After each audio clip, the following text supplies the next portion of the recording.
Një pacient 52 vjeçar i cili vuante prej vitesh nga hipertensioni arterial i pakontrolluar, është trajtuar me sukses në Spitalin Rajonal të Shkodrës.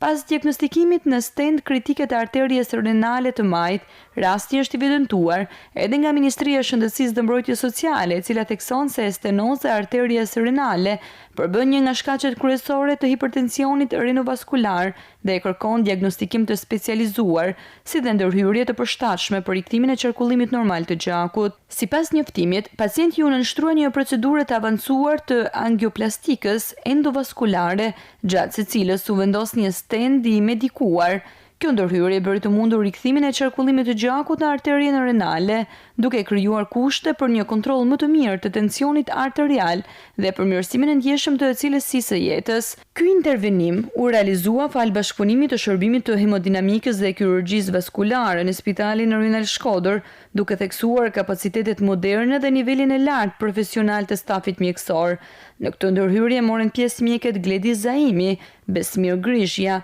dhe Aurel Demiraj, si dhe infermierët Afrim Bashi e Ermal Dibra, të cilët u vlerësuan për profesionalizmin dhe përkushtimin në shërbim të pacientëve. Kjo nuk është hera e parë që shërbimi i hemodinamikës në Shkodër kryer në ndërhyrje të vështira, ku tashmë reparti i kardiologjisë në tërësi, në drejtimin e doktor Enkeled Lohjes, por realizon ndërhyrje të vështira duke shpëtuar jetë, e po ashtu duke evituar edhe sërëllatjet drejt Tiranës për pacientët e zonës së Veriut.